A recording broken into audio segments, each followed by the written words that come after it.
Wixineen seeraa S3199 Itoophiyaatti nagaa fi dimokiraasii jajjabeessuuf jedhamuun dhiyaate wiixata kaleessaa koree walitti dhufeenya alaa seenetii Ameerikaatiin fudhatama argate gara sadarkaa itti aanutti dabarfameera. Wixineen seeraa kun namoota dhuunfaa Itoophiyaa fi Eertiraarraa waraana keessatti hirmaatan irratti dhorkaa cimaa kaa'uuf kan qophaa'edha. Dabalataan ajjechaa seera malee raawwatamaniif itti gaafatamni akka jiraatu dabalees deeggarsa nageenyaa Itoophiyaaf taasifamu akka hanqatu gaafata. Lammiileen Itoophiyaa Ameerikaa jiraatan kaan mormanii kaan immoo deeggaranii daandiitti ba'uun yaada isaanii ibsaa turaniiru. Hundeessituu fi hooggantuun Oromoo Leegaasii Leadership and Advocacy Association yookiin immoo OLA addee Seenaa Jimjimoo kanneen wixineen kun akka ragga'u sochii godhaa turan keessaati. Wixineen kun hanga mootummaa irratti dhiibbaa fiduu danda'a jechuun gaafadheera.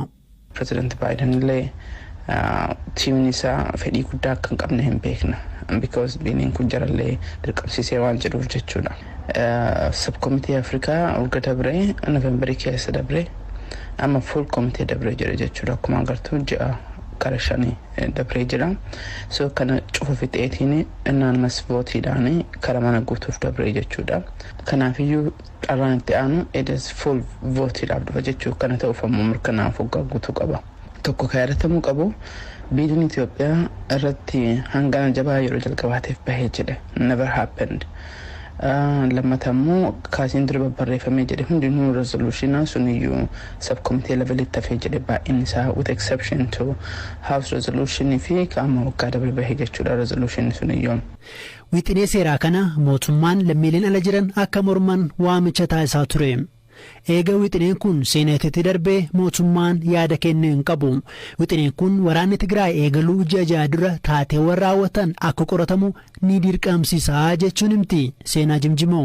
Rakkoo Oromiyaa keessa jiru xiyyeeffannaa mootummaan Oromoo irratti godhee akka ammatu in fact lola urga jalqabee otoo hin ta'in Noovembarii lolaan dura ji'a ja'a akka of duuba deebi'ee rakkoo Oromiyaa keessa jiru akka ilaalu biiliin kun xiyyeeffatee jedha. Kanaafiyyuu shakkii tokko malee Oromoo fi Oromiyaa akkasumas immoo biyyattii guutuu qabatee jedha. Akkuma maqaan jedhuyyuu Itoophiyaa peace stabilizing and democracy jedha malee akka resolution bara 2021 Tigraay yookiin Noorth Itoophiyaa hin jedhu. Kun Itoophiyaa guutuudhaafi.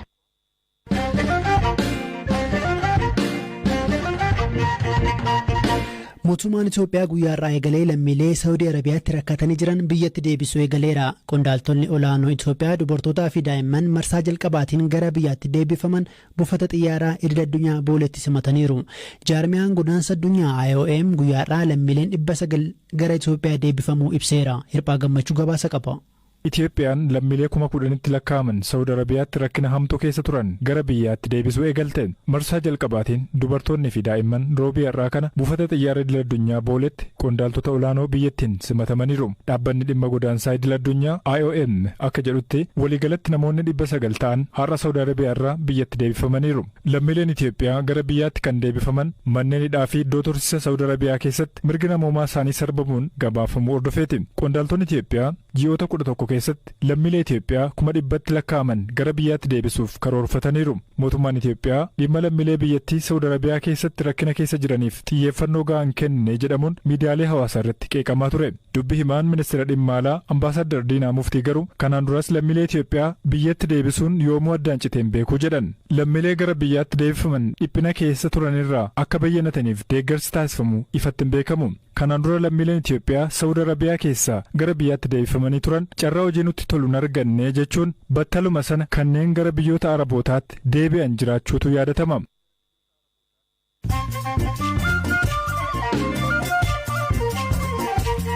Amma mooduuwwan gaggabaaboon sinittani lammii Itoophiyaa magaalaa Naayiroobiitti baatee 4 dura karaarraa butame Saamsoon Takkala Mikaa'el ammallee akka hin argamne maatiin himan. Poolisiin Keeniyaa hin bunne kan jedhe yoo ta'u mootummaan Itoophiyaa akka qoratamu mootummaa Keeniyaa gaafateera. Taphataan Senegaal Saadiyoo Maanee biyya isaa waancaa addunyaa Qaxaar qophaa'uuf dabarse. Senegaal Masrii injifachuun kan dabarte. Gaanaa, Tuniziyaa, Morookoo fi Kaameruunis kanneen darbuu mirkaneeffatanidha. Raashiyaan nagaa buusuuf erga waadaa seentee booda haleellaa haaraa Yukireenitti raawwachuu eegalte. Yukireenitti hoogganaan naannoo Chernihiv Raashiyaan tarkaanfii waraanaa naannichatti fudhatu hir'isuuf waadaan seentullee haleellaa naannichatti qaqqabsiistu garuu hin xiqqeessine jedhaniiru.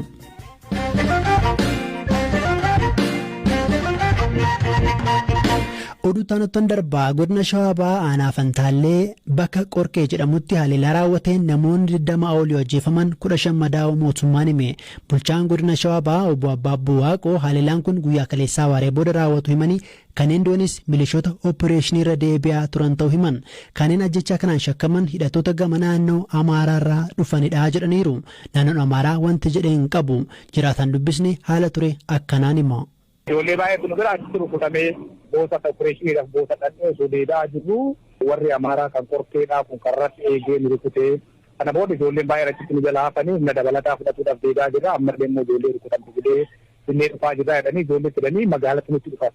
Ani kuffisanii erga kuffeen booda ijoollee lafa turte lafatti lolaa turanii ijoollee hanga dandeessu ofirraa lolaa turte warri milishaadhaa kan aanaa boosa opereeshiniidhaaf dhaqee deedaa jiru kun ofirraa hanga danda'utti ofirraa ittisaa turanii garuu hin dandeenye isin qophoofne waan ta'eef isaan karaa deemaa turanii jarri qophaa'ee iddoo qabatee lolaaf qophaa'ee iddoo waan ta'eef asitti ijoollee baay'ee konkolaatarraa osoo isaan hin deemne fixanii lolli hamma galgala sa'aatii 12tti ta'ee halkan naannoo sa'aatii 12 warri gamanaa kun jalaa deeganii galan. Gosa yeroo buusanis birma turreetu malaalaa ture naannoo nama 27. Bulchaan godina Shawaa Bahaa obbo Abbaabbuu Waaqoo hidhattoonni haleellaa raawwatan meeshaa jabaa hidhachuu himu. Qaama hin beekamne hidhatee jirutu milishaa keenya irratti tarkaanfii fudhatee eessaa dhufee kan jedhu kun ganaa qulqullaa jira. Tole bakki isaa garuu aanaa Fantaallee keessadha naannoo Qorkee jedhamu. Miidhaan dhaqqabee akkamii milishoota meeqatu du'e? Milishaan hojiidhamaaf baheeti gamtaadhaan hogguu deebi'u qaamni amma hidhatee qophaa'ee jiru kun rukutee kana keessatti namni naannoo 15 ta'u madaa'eera. Namni 18 gammaa kan du'ee jira. Kun immoo kan madaa ammeenya qabu kan madaa'es jira. Kan riifar ta'e jechaadha. Isaan keessaa namni 7 immoo madaa salphaadha. Humni kun humna ijaaramee gurmaa'ee fakkaata.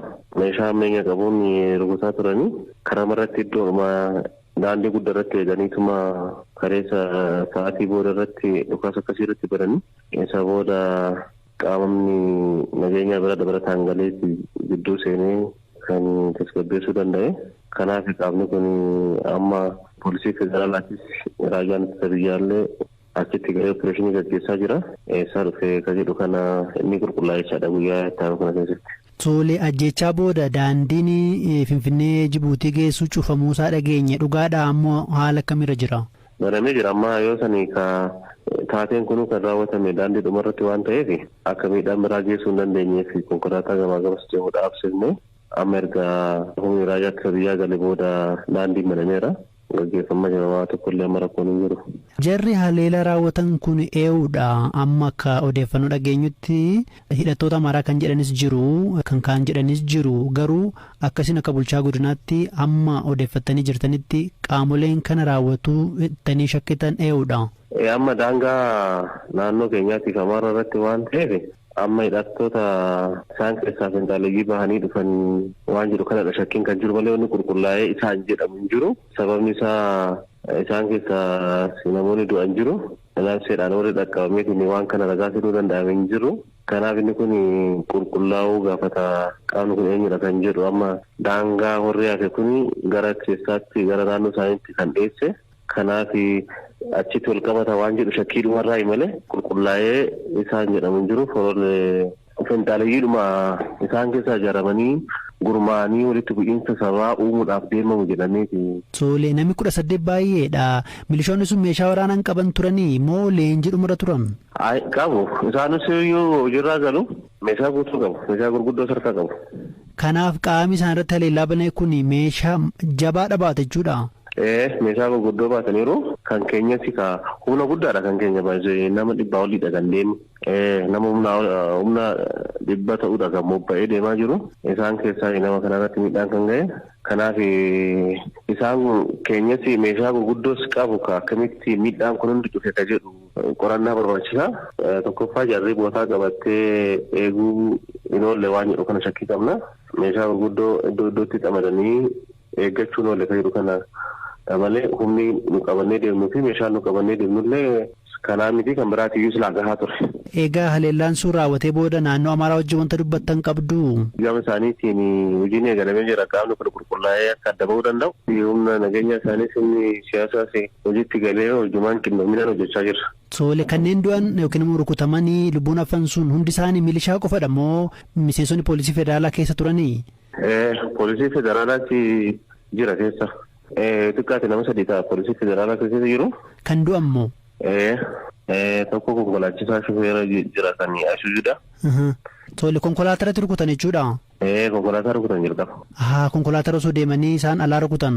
Sababi isaa maal ta'uu danda'a akka isaan irratti xiyyeeffatamuu kan godhu? Hin beekne sababni isaa saamicha daandii kanas fakkaata. Sababni isaa ifatti wanni beekamu hin jiru. Lafarratti wal dhabdeen kun jira. Sababi isa ta'uu danda'a jettanii shakkitu? Dhimma daangaa sababa ta'uu danda'a innis shakkii qabna. Garuu dhabbiin daangaa humna biraa gurmaa'ee dhufeen akkasitti miidhaa geessa jedhamee illee yaadamne. Kanaaf inni yoo qulqullaa'e. Tole guddaa galatooma ulfaadha. Gama kaaniin galgala kana OBN'tti kan dubbatan hoogganaan qajeelcha poolisii godina Shawaa Bahaa Koomaandar Eebbisaa Asaffaa hoogganaa isaanii dabalatee milishoonni 26 ajjeefamaniiru jechuun himaniiru.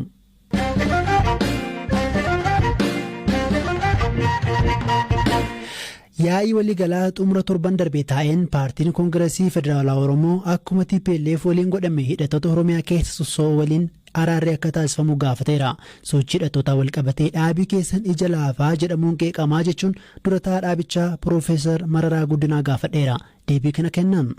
Dhiyaa Oromiyaa jechuun nuti achumatti dhalannee dhufnee jechuu kooti. Dhiyaa Oromiyaa irraa dhufee namni attaalus dhimma Oromiyaa irraa dhufee caljedduus hin qabnu maalis hin qabnu garuu ijoolleen Oromoo bosona jiran hidhatanii mirga saba ofiitiif lolaa jiranii waliigaltee biyyaa wayii marii biyyaa kana keessatti akka hammatamanii mootummaa gaafanneerraa humnaan balleessina jedhee qophii mootummaan godhu kanas hin baasuu egeree Oromootiif hin ta'u jennee baafneerraa. Miseensota Koree hojii raawwachiiftuu 17 keessaa dubartiin tokko qofaadha. Hin xiqqaanne. Xiqqaateera beekamaadha.